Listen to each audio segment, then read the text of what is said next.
We are literally flushing $2,500 down the drain every single month. While our landlords get rich on our hard-earned paychecks. Rent is expected to rise another 5% this year. Can we really afford to keep waiting? Look, most of us are stuck in a cycle that feels like it has no exit.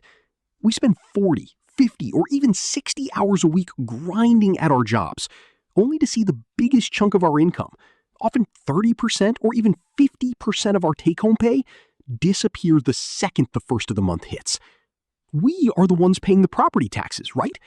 We are the ones paying the mortgage, and we are the ones funding someone else's early retirement while we struggle to save for our own. It's a crushing weight, and it honestly makes us feel like we're running on a treadmill that's moving faster than we can keep up with. But we have to ask ourselves, how much longer can we let this happen? We are here to stop being the fuel for someone else's wealth and start building our own. We aren't just looking for a place to live. We are looking for a way to break the system that keeps us paycheck to paycheck. The good news is, there is a way out. There is a specific strategy that allows us to flip the script entirely. It's called house hacking. It is the ultimate real estate secret, and the only realistic way for us to live for $0 a month, even in some of the most expensive cities in the country. We're going to show you how we can stay in the neighborhoods we love, in a home we own, without ever writing another rent check again. Stick with us, because by the end of this, we're going to have the exact blueprint to turn our biggest expense into our biggest wealth builder. All right, so to really understand how we're going to pull this off, we have to start by shifting our mindset, right? Most of us were raised to believe that buying a... This gives us access to the exact same perks as a regular home buyer, like FHA loans that only require 3.5% down, or specialized 5% down conventional programs. We're getting triple or even quadruple the income potential of a normal house, but with the low entry cost of a starter home. We are essentially using the bank's money and our tenants' rent to build our equity for us. It sounds almost too good to be true, doesn't it? Well, there is a catch that most people are terrified of, and if we don't handle it correctly, this dream can quickly turn into a massive headache. Look, we need a clear path to follow, right? So let's break down exactly how we execute this strategy step by step. Step 1, we get our financial house in order. See, we don't need a perfect credit score, but we do need to hit that 620 mark. This is the magic number that unlocks the 3.5% down payment option. To put that in perspective, if we find a $400,000 duplex, we don't need $80,000 for a down payment. We only need $14,000.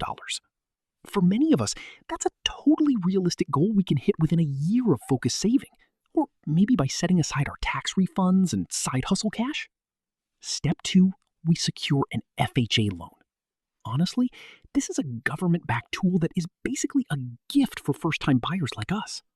It allows us to buy a property with up to 4 units while treating us like we're just buying a regular house. This means lower interest rates and much lower entry costs for us. Step 3, we find the right property. Now, we're looking for what we call a live and rent setup.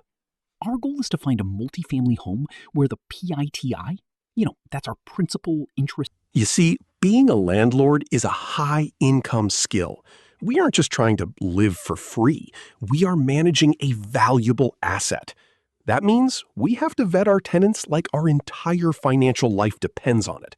Because, well, it does.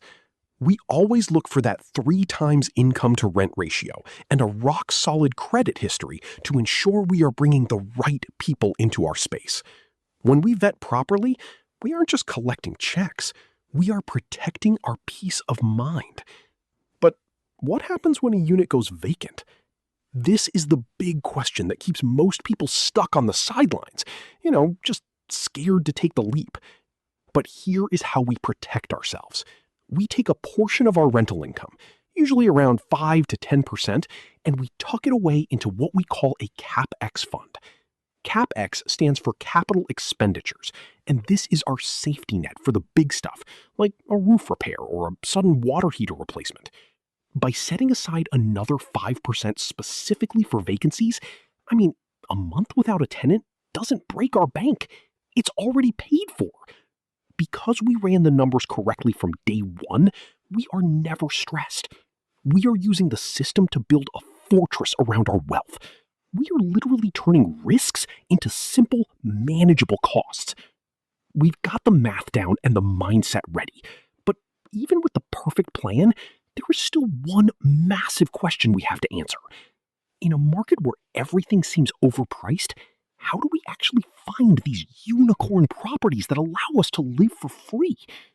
Well, turns out we aren't looking in the same places as everyone else. Look, we've covered the math, we've looked at the strategy, and we found those hidden deals. Now, we need to take a second and really visualize what this means for us. Think about your biggest monthly expense right now, right? For most of us, it's that rent check or mortgage payment we send out every single month. Now, imagine that number is 0. Imagine we're living in a beautiful home, but instead of losing money, we're gaining equity while someone else pays the bill. That is an extra $30,000 a year, right back in our pockets. We could use that to max out our retirement accounts, travel the world, or reinvest it into our next property to speed up our journey to total freedom. This isn't just a dream.